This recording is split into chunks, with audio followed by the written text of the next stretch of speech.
여러분 반갑습니다. 한 주간도 잘 평안히 계셨습니까? 11월 달 위드 코로나를 시작하면서 조금 변화가 있습니다. 여러분들 부대에 한 20%인가 모여서 예배 드린다고 들었습니다.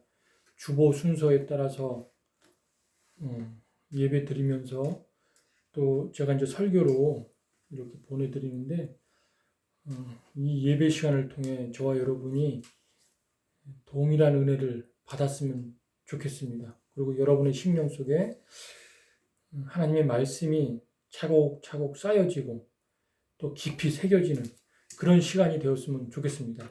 비록 제가 동영상으로다가 설교를 보내드리지만 실제로 마음은 여러분과 함께 있다는 사실을 기억하시면서 이 시간 함께 은혜 받는 시간 되기를 원합니다. 제가 잠시 기도하고 그리고 시작하도록 하겠습니다.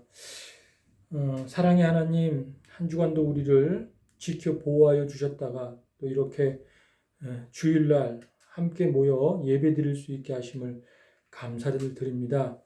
이 예배를 통해 주님을 깊이 만나기를 원합니다. 주님, 이 시간 우리의 모든 생각 또 마음을 다 내려놓고 오직 주님의 말씀에만 집중하게 하여 주셔서 우리의 심령 속에 잘못된 생각들 또 잘못된 기준들, 판단들이 깨어지는 시간 되게 도와주시고 우리의 가치관이, 세계관이, 인생관이 성경적인 세계관, 인생관, 가치관으로 바뀌어질 수 있는 귀한 시간 되게 하여 주셔서 주님을 주인으로 모시는, 그래서 주인이 나이였다가 주님이었다가 나이였다가 주님이었다가 그렇게 바뀌지 않는 정말 한날 한날을 값지게 살아가는 저희들 되게 하여 주시옵소서. 무엇보다 수색대대 육사단의 모든 여단과 또 대대를 기억하여 주셔서 무엇보다 예배를 드리는 모든 성도들에게 주님 함께하여 주시고 동행하여 주시고 성경에 나오는 믿음의 선진들처럼 그렇게 신실한 믿음의 열매를 맺을 수 있도록 주님 함께하여 주시옵소서. 사랑이 많으신 예수님의 이름으로 기도드렸습니다. 아멘. 아멘.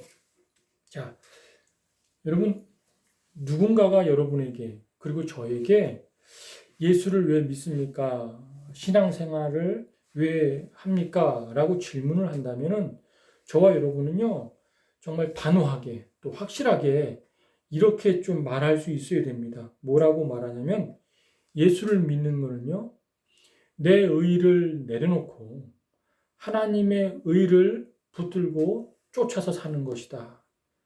예수를 믿는 것, 신앙생활 하는 것은 내 힘으로, 내 능력으로, 내 머리로 그렇게 신앙생활 하는 것이 아니라 하나님의 말씀을 붙들고 그리고 주님의 의를 쫓아서 주님의 능력으로 신앙생활 하는 것입니다. 이렇게 좀 당당하게 말할 수 있어야 됩니다. 이것은 훈련이에요, 훈련. 끊임없이 우리가 훈련 받아야 될 거예요.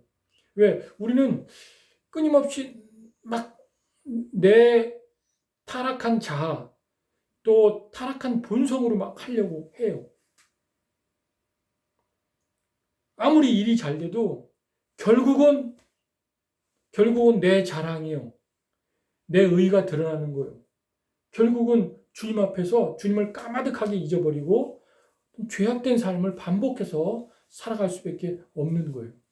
그래서 오직 주님의 능력이 드러나고 주님의 영광이 드러나고 주님의 의가 드러나는 그런 훈련을 예배를 통해서 기도를 통해서 묵상을 통해서 신앙생활을 통해서 끊임없이 해가기를 주님의 이름으로 축원드립니다. 제가 과거 강서구에서 목회할 때 저희 교회에 알코올 중독자인 집사님이 있었어요. 이분은 옛날에 노숙자 생활로 오래 한 7년간 노숙자 생활했다가 가족들한테 버림받고 노숙자로 살다가 이래선 안 되겠다 해가지고 삶을 제대로 살아보려고 저희 교회에 나와서 신앙생활 하면서 마음 고쳐먹고 지하철역에 그 비기슈라는 책을 팔면서 그렇게 살게 되었어요. 한 1년 정도 우리 교회 다녔는데 그때도 술을 못 끊었어요. 거의 술 중독이, 알코올 중독인데 TV에서 뭐 아주 그냥 맛있는 안주거리가 있다. 그럼 그냥 입에서 침이 고이고 그래서 얼른 내려가가지고 소주 두세 병 사가지고 오는 거예요. 그 자리에서 뭐 안주도 없이 막 꿀꺽꿀꺽 마시고 거의 술 취해서도 막 오고, 응? 그러니까 온전한 정신으로 살진 않는 거죠. 그런 분이 있었습니다. 저한테 목사님 저 술 끊고 싶어요. 술 끊고 싶어요. 종종 그런 얘기를 했는데 어느 날은 그분이 우리 집 앞에 5층에 사는데 5층 빌라에 사는데 가슴이 쥐어 뜯어질 정도로 그렇게 아프다는 거예요. 그때가 한 새벽 1시, 2시 됐는데 막 숨이 막 피고 막 가슴이 막 찌르고 굉장히 막 쥐어 뜯는 것처럼 아파가지고 견딜 수 없어서 그 5층 계단에서 엘리베이터도 없었죠. 5층 계단에서 막 기어서 내려와가지고 새벽 1시쯤에 길 건너서 우리 집 문을 막 두드린 거예요. 목사님 살려주세요. 저 죽을 것 같아요. 살려주세요. 막 문을 두드리는데 우리는 너무 잠이 깊이 들어가지고 그 소리를 못 듣고 계속 잤어요. 그러니까 더 견딜 수가 없어가지고 막 기어가지고 어디 갔냐면 한 100m 더 가면 그 공원이 있어. 공원에 공중전화 박스가 있는데 그 공중전화 박스에 들어가서 수신자 부담으로 119 수신자 부담으로 119를 요청해서 가까운 구민병원으로 응급실로 이송이 돼 갔어요. 그래서 응급실에서 거의 의식만 있지 거의 혼수 상태고 의식만 겨우 살아남았는데 갑자기 그냥 산소호흡기 끼고서 겨우 숨을 쉬면서 자기 이제 그 고통을 진전시키는데 이상하게 응급실 문이 열렸다 닫혔다 열렸다 닫혔다 할 때마다 여기서 수근수근 저기서 수근수근 되는 거예요. 검은 그림자 같은 것이 주변에 쫙 깔리면서 그래서 내가 이게 죽나 보다. 저승사자가 나를 저 세상으로 데려가려고 저승사자가 왔나 보다. 그런 생각을 딱 하니까 겁이 덜컹 들더래요. 두려움이 확 몰려오더래요. 자기 마음에. 근데 그래서 그때 자기가 믿는 예수님, 제가 그랬거든요. 설교 시간 때마다 기도가 그렇게 어렵고 기도가 안 되고 그러면은 주기도문을 외우세요. 두기도문을 부르세요. 주기도문을 고백하세요. 그런 말을 자주 했거든요. 갑자기 제가 이 얘기했던 주기도문 생각이 나가지고 하늘에 계신 우리 아버지 이름이 거룩히 여김을 받으시오며 나라에 임하옵시오면서 주기도문을 계속 외웠대요. 근데 신기하게도요. 주님의 역사입니다. 신기하게도 저기서 수근수근 저기서 수근수근하는 수근수근 되는 게 싹 사라지고 그 주변에 어둠이 깔렸던 게 싹 사라지고 마음의 평안이 쫙 찾아오더래요. 그 중환자실에서 치료받고 안정을 찾고서 일반 병원으로 딱 옮기고 그 사이에 한 2주가 지났어요. 2주가. 이분이 교회도 안 나와요. 그리고 집에 갔더니 집에도 없어요. 2주 동안 이분 어디 갔는지 막 제가 막 찾아 돌아다녔는데 2주 만에 병원에서 연락이 온 거예요. 목사님 저 여기 병원에 입원해 있습니다. 이쪽으로 오시죠. 그래서 찾아갔어요. 찾아가니까 그 얘기, 그 간증을 하는 거예요. 제가 주기도문, 중환자실에서 주기도문을 하는데 어둠이 떠나고 수근수근하는 음성들이 다 떠나가면서 내 안에 평안이 찾아왔다. 근데 더 놀라운 거는요. 그 이후로 이 사람이요. 술 생각이 전혀 안 난다는 거예요. 술 생각이. 알코올 중독자라서 일주일에 3-4번은 술을 마셨거든요. 한 번 마실 때마다 2-3병, 서너 병씩 마셨는데 술 생각이 전혀 안 나고 그리고 열심히 새벽기도 나오고 모든 예배 때마다 참석하면서 신앙이 막 성장하는데 그 제가 저게 얼마나 갈까? 몇 달이나 갈까? 곧 뭐 마시겠지. 중독이 어떻게 저렇게 끊겨져? 제가 오히려 믿지 못했는데 6개월이 가도 술 근처에 술 먹으러 가자. 술집에 가도요, 술 생각이 전혀 안 나요. 술을 누가 이렇게 권하잖아요. 아, 나 생각 없어. 싫어. 오히려 미식미식 때 싫어. 술 권하지 마. 지금까지 술 다 끊고서. 이게요, 한 1000명에 1명 나올까 말까 하는 그런 기적 같은 일이라고 하더라고요. 중독, 이게 끊기 쉽지 않아요. 근데 주님이 그분이 주님을 온전하게 믿고 또 갈망하면서 기도하면서 술 끊게 해주세요 하니까 주님이 끊게 하시니까 끊게 된 거예요. 저와 여러분이 주님을 주인으로 모신다는 것, 내 능력 내려놓고 주님의 능력으로 산다는 것은 바로 이런 체험들이요. 중독뿐만 아니라 삶이 바뀌고 생각이 바뀌고 가치관이 바뀌는 그런 역사들이 비일비재하게 일어납니다.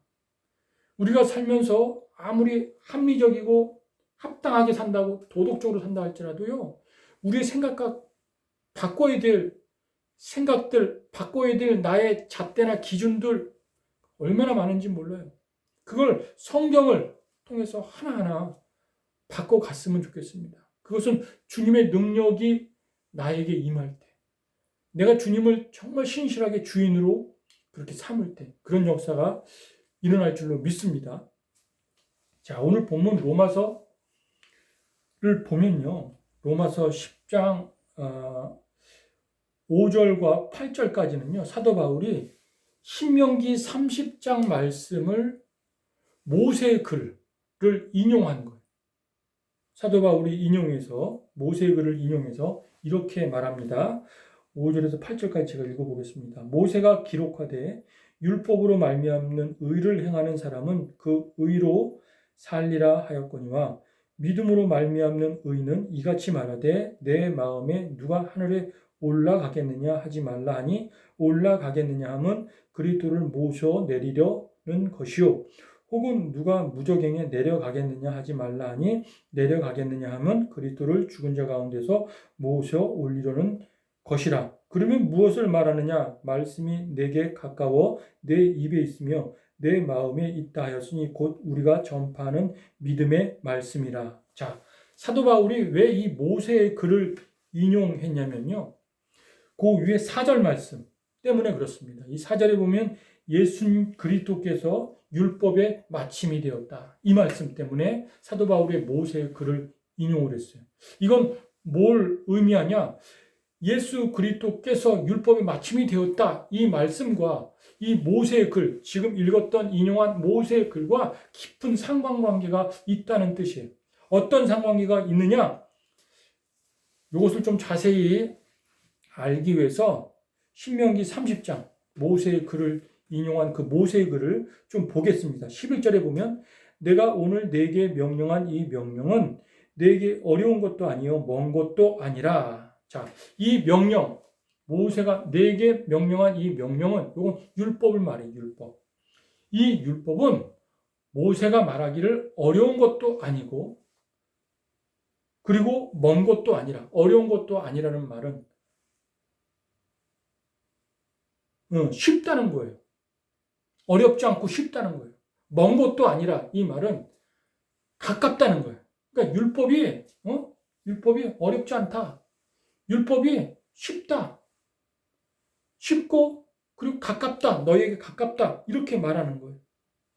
그러면서 모세가 계속 거기 보면 12절, 13절 말을 하는데 하늘에 있는 것이 아니니 내가 이르기를 누가 우리를 위하여 하늘에 올라가 그의 명령을 우리에게로 가지고 와서 우리에게 들려 행하게 하려 할 것이 아니요. 13절 이것이 바다 밖에 있는 것이 아니니 내가 이르기를 누가 우리를 위하여 바다를 건너가서 그의 명령을 우리에게로 가지고 와서 우리에게 들려 행하게 하라 할 것도 아니라. 자, 이 얘기가 무슨 얘기냐면요, 그 당시 모세 당시나 사도 바울 당시나 그 당시에 이스라엘 백성들은요, 율법을 지킴으로 구원을 받는다, 이렇게 이해했어요. 구원은 이 율법을 철저하게 지킴으로 구원을 받을 수 있다, 이렇게 이해를 했어요. 잘못된 이해죠. 잘못된 깨달음이죠. 그런데 이 로마서의 증언은 어떻게 증언하냐? 이 율법에 이를 자는 아무도 없다. 하나님의 영광에 이를 자는 아무도 없다. 오히려 그 율법으로 말미암아 내 속에 선한 것도 없고 의로운 것도 없고 거룩한 것도 없다. 이 세상에 의인은 하나도 없다. 이렇게 증언하고 있어요. 그런데 모세는 뭐라고 얘기했냐? 아니 율법을 지킬 수 있는 지키면 지킬수록 나는 너무 어려워. 어떤 거는 지켜지지만 어떤 거는 안 지켜져. 율법은 너무 어려워. 오히려 그 율법을 통해 내 안에 죄만 드러나, 악만 드러나, 교만만 드러나, 욕망이 가득한 나 자신의 추하고 더러운 것만 드러나. 그러는데 모세는 뭐냐? 율법 지키기 쉬워. 율법 멀리 있는 게 아니라 가까이 있어. 이렇게 말한다는 거예요. 이렇게 말하는 거예요. 그래서 도통 이게 무슨 말인지 도대체 못 알아듣겠다는 것입니다. 그런데 모세가 아주 결정적인 이야기를 하는데 신명기 30장 14절에 오직 그 말씀이 내게 매우 가까워서 내 입에 있으며 내 마음에 있은즉 내가 이를 행할 수 있느니라. 자, 모세가 한술 더 떠가지고 율법이 쉽고 가까운데 이스라엘 백성들 너희 입에 있어. 율법이 너희 마음에 있어. 아주 그냥 더 한술 더 떠도 너무너무 쉽다 율법이. 이렇게 이야기를 해요. 그런데 여러분 보세요. 그 당시에 그들이 알고 있는 것은 이 율법을 통해서 구원을 받는다. 이런 잘못된 이해를 가지고 있으면서 율법을 지키려고 애를 쓰는데 지키려는 부분보다 지키면 지킬수록 못 지키는 거예요. 지키기 너무너무 어려운 거예요. 그래서 왠지 율법이 우리와는 멀리 있는 것 같고 율법은 쉬운 게 아니라 어려운 것 같고 이렇게 생각하니까는 어떻게 그들 당시의 표현으로 어떤 표현을 하냐면 얼마나 율법이 어려웠냐면 이렇게 표현해요. 하늘에 있는 것을 누가 올라가서 가지고 내려올 것이냐? 불가능하죠. 먼 하늘에 있는 저 우주에 있는 하늘에 있는 것을 누가 올라가서 가지고 내려? 이건 불가능하다. 반대로 끝이 보이지 않는 바다 밖에 있는 것을 누가 바다를 건너가서 그걸 가지고 올 것이냐? 이건 불가능하다. 율법을 지키는 것은 너무너무 힘들고 어렵다. 거의 고행 수준으로. 그들이 보통 랍비들 보면 거의 고행 수준의 삶을 살아갑니다. 얼마나 자기에게 철저한지 몰라요. 참 고달픈 삶을 살아가는 거죠. 근데 모세는 쉽대요. 가깝대요. 이게 어떻게 가능하냐. 그런데 이 모세의 말을 사도 바울이 그대로 인용해가지고 그대로 8절에 보면 그대로 얘기합니다. 그러면 무엇을 말하느냐? 말씀이 내게 가까워 내 입에 있으니 내 마음에 있다 하였으니 곧 우리가 전파라는 믿음의 말씀이라. 자, 사도 바울도 모세와 같이 율법 우리에게 가까이 있다. 그리고 율법 이루는 거, 이행하는 거 쉽다. 이렇게 얘기를 해요. 자, 이게 무슨 뜻이냐면요. 요한복음 1장 12절 이하에 보면은 사도 요한에 의해서 이 말씀을 자세히 풀어놨는데 보세요. 모세와 사도 바울이 한 말이 무슨 뜻인지 좀 이해가 갈 겁니다. 12절에 보면 영접하는 자 곧 그 이름을 믿는 자들에게는 하나님의 자녀가 되는 권세를 주셨으니 이는 혈통으로 육종으로나 사람의 뜻으로 나지 아니하고 오직 하나님께로부터 난 자들이니라. 말씀이 육신이 되어 우리 가운데 거하심에 우리가 그의 영광을 보니 아버지의 독생자의 영광이요 은혜와 진리가 충만하더라. 자, 하나님의 말씀이 육신이 되었다는 것, 사람이 되었다는 것. 그래서 그 육체 가운데, 그 육체가 우리 가운데 거하심에 그러니까 자, 하나님의 말씀이 율법도 말씀이에요. 언약도 말씀이에요. 그 하나님의 말씀이 육체가 되었다. 그리고 그 육체가 우리 가운데 거한다. 자, 그러면 율법이 가까워진 거예요? 먼 거지? 엄청나게 가까워진 거예요. 왜? 우리 가운데 거한다 하셨으니까. 응? 구약 시대에는 하나님의 말씀이 특정한 사람, 선지자, 왕, 제사장에게만, 특정한 사람에게만 말씀이 주어졌어요. 언약으로, 약속으로, 율법으로 주어졌어요. 그리고 그 선지자들, 그리고 제사장들에 의해 말씀이 백성들한테 이렇게 전파가 됐어요. 그래서 구약시대의 사람들은 하나님이 멀리 있다고 생각했어요. 저 하늘에 있다고 생각했어요. 가깝게 있지 않고 멀리 있다고 생각했어요. 그러니까 하나님을 얼마나 두려워하고 무서워했는지 몰라요. 하나님을 아버지라고 부른다? 엄두도 낼 수 없는 그런 시대였어요. 그런데 모세가 율법은 내 입에 있고 너희 마음에 있고 가깝다, 쉽다 이렇게 말하고, 그리고 또 사도 바울도 똑같이 그렇게 말하면서 말씀이 육신이 되어서 우리 가운데 거한다. 신약 시대에 와서 말씀이 육신이 되어서 우리 가운데 거하는, 실제적으로 얼마나 이 말씀이 가까워졌는지 모릅니다. 요즘에는 다 성경책이 하나 주어져 있잖아요. 성경책이 요즘에는 성도라면 다 선물로 이렇게 하나씩 받아가지고 성경책이 다 주어져 있어요. 내가 하나님 말씀을 듣고 싶다, 알고 싶다, 그러면 그냥 머리맡에다 두고 그냥 성경을 읽으면은 그 읽는 그 순간에 하나님이 나에게 말씀하시는 것입니다. 그리고 그것을 암송하거나 기억하면 내 안에서 그 말씀이 기억나니까 얼마나 가까이 있는지 몰라요.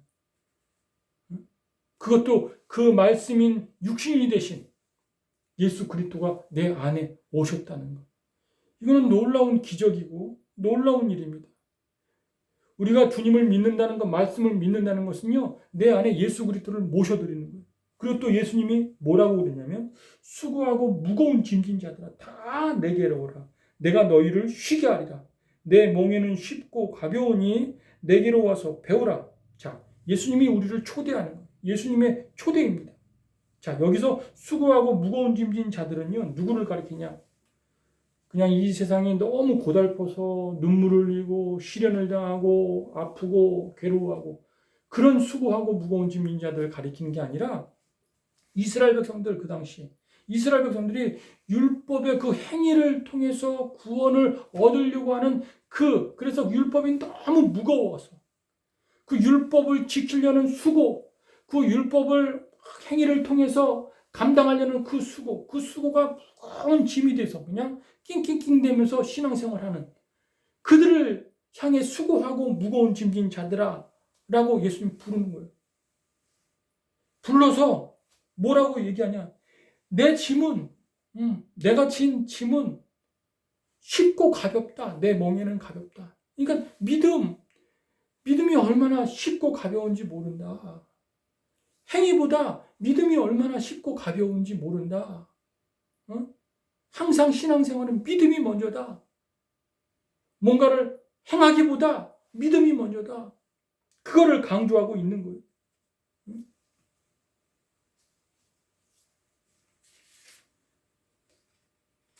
그래서 구약시대에 모세의 글을 통해서 모세가 또 신약시대에 사도 바울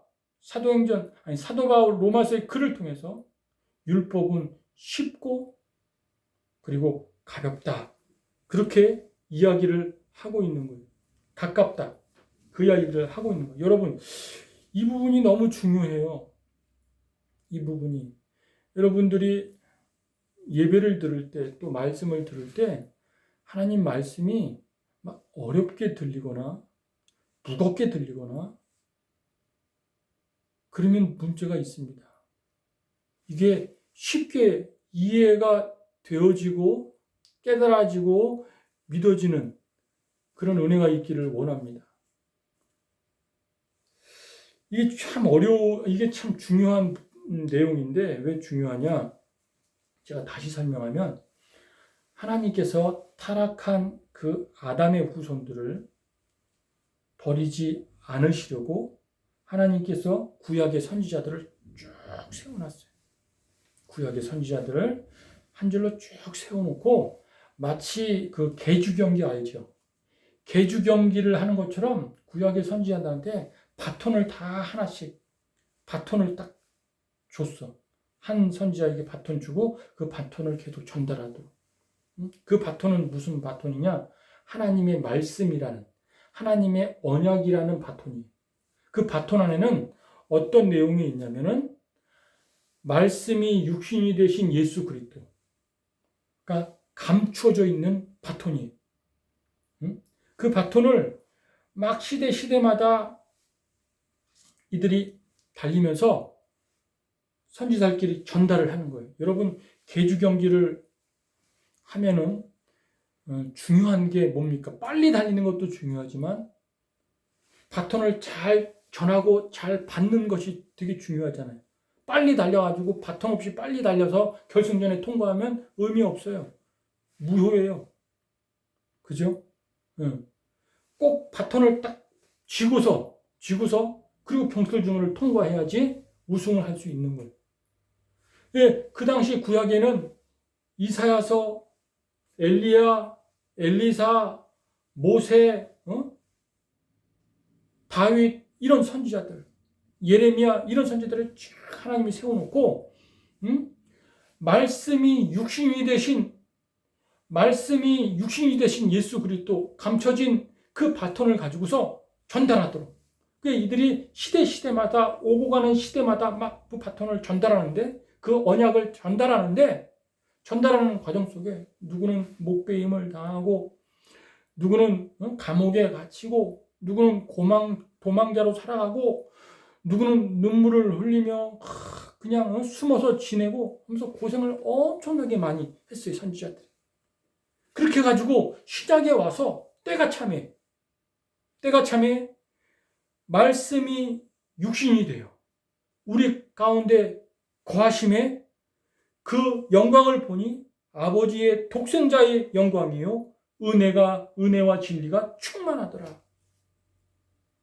그 말씀이 우리 가운데 실체가 되었다는 거예요. 바로 그분이 예수 그리스도라는 거예요.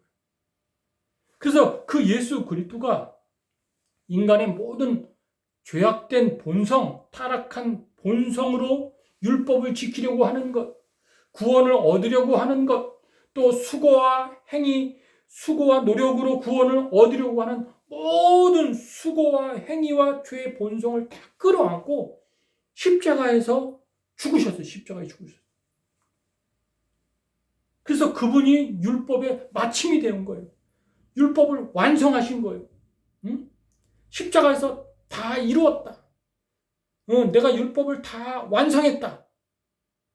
다 이루었다. 그렇게 고백하고 있는 거예요.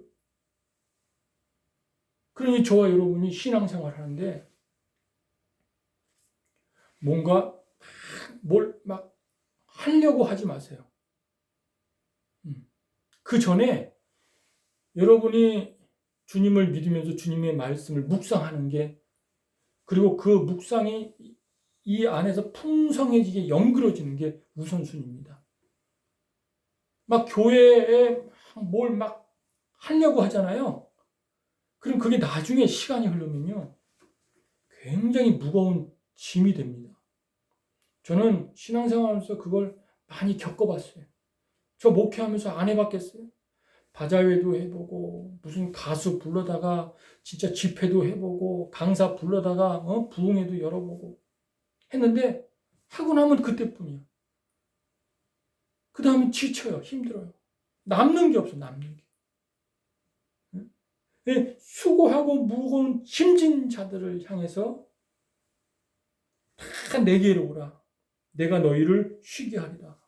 여러분, 말씀 묵상을 깊이 해가지고 한 가지라도 딱 깨달아지는, 마음에 깨달아졌을 때의 그 희열과 놀라움과 그 기쁨의 맛을 여러분이 알았으면 좋겠습니다.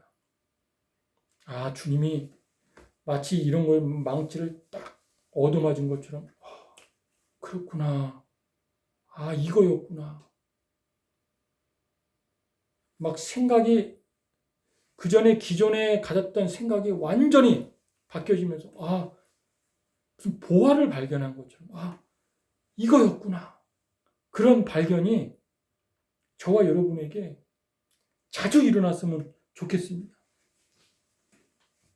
자, 그런 의미에서 본문 8절을 다시 읽어보면 더 확실하게 다가오는데, 그러면 무엇을 말하느냐? 말씀이 내게 가까워 내 입에 있으며 내 마음에 있다 하였으니 곧 우리가 전파하는 믿음의 말씀이라. 믿음의 말씀, 예수 그리스도를 이야기합니다. 근데 이 말씀 앞에 믿음이라는 단어를 딱 붙였어요. 왜 믿음이라는 단어를 붙였는가? 여러분, 이 믿음은요, 전에도 말씀드렸지만 우리의 노력으로는 믿어지는 게 아닙니다. 주님의 선물이라고 했어요. 구원, 믿음 다 주님의 선물이에요. 주님이 믿게 하셔야 믿을 수 있는 부분이에요. 그래서 본문 9절에서 12절까지 읽어보면 이렇게 말하고 있습니다. 내가 만일 내 입으로 예수를 구주로 시인하며 또 하나님께서 그를 죽은 자 가운데서 살리신 것을 내 마음에 믿으면 구원을 받으리라. 사람이 마음으로 믿어 의에 이르고 입으로 시인하여 구원에 이르느니라. 성경에 이르되 누구든지 그를 믿는 자는 부끄러움을 당하지 아니하리라 하니 유대인이나 헬라인이나 차별이 없음이라. 한 분이신 주께서 모든 사람이 구주가 되사 그를 부르는 모든 사람에게 부요하시도다. 자, 여기 보면 말씀이 육신이 되신 예수 그리스도, 그분의 말씀을 행하라는 데 초점을 두지 않고 그분을 믿으라는 데 초점을 맞추고 있어요.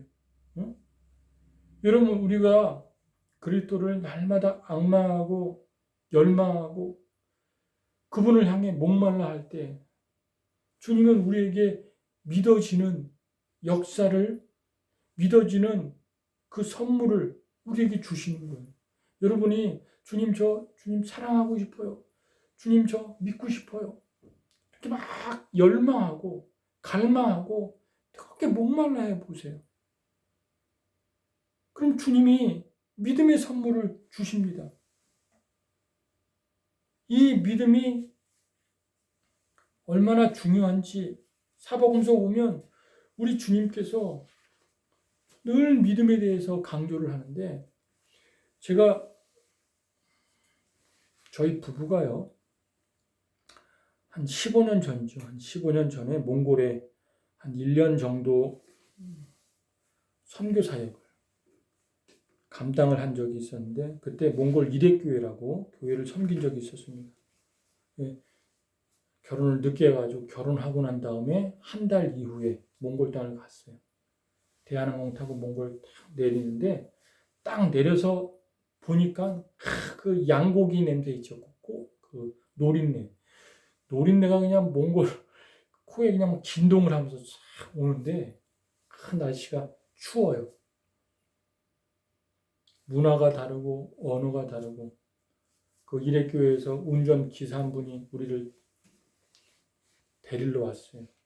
그래서 그 차를 타고서 가는데,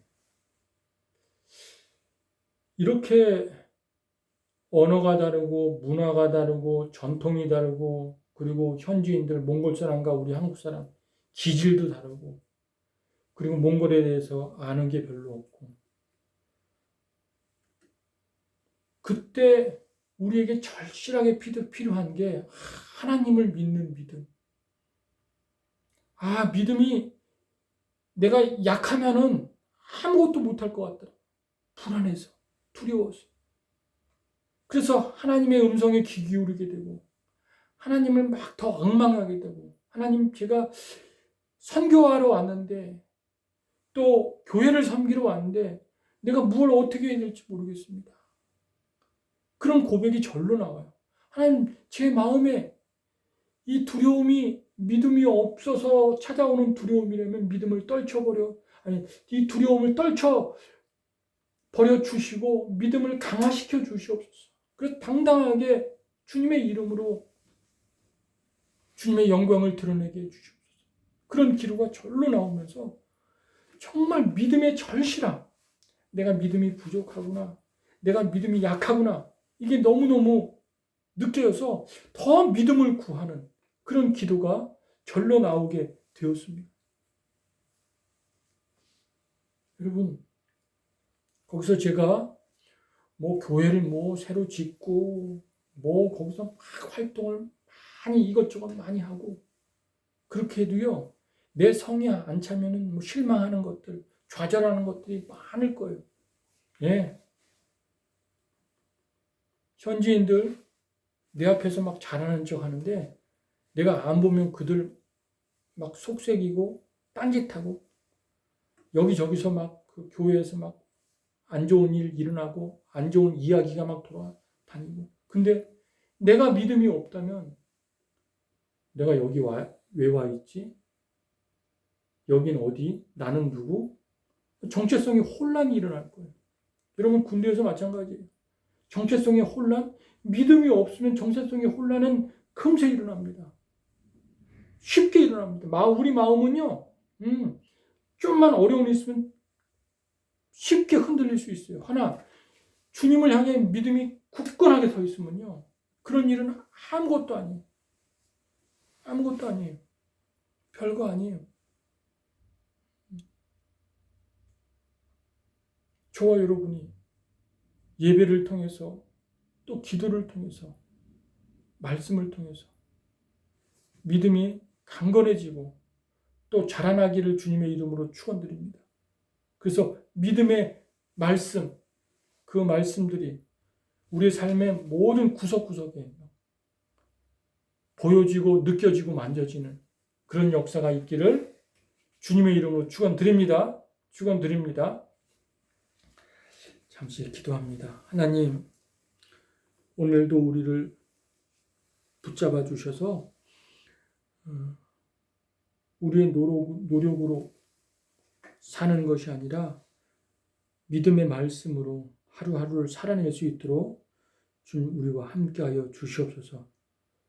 우리의 기준 다 내려놓게 해주시고 주님의 의를 붙들게 해주시고, 비록 육신의 눈으로 보면 참 힘들고 어려운 상황이지만 믿음의 눈으로 볼 수 있게, 믿음의 귀로 들을 수 있게 하여 주셔서 우리의 믿음이 더 굳건해지게 하여 주시옵소서. 그래서 말씀의 역사들이 우리의 삶에 수없이 많이 일어날 수 있도록 하나님 함께하여 주시옵소서. 한 주간도 우리 성도들 정말 행복하고 즐겁게 살아갈 수 있도록 주님이 함께하여 주시고 사랑이 많으신 예수님의 이름으로 기도드렸습니다. 아멘. 여러분, 한 주간도 힘내시기 바랍니다.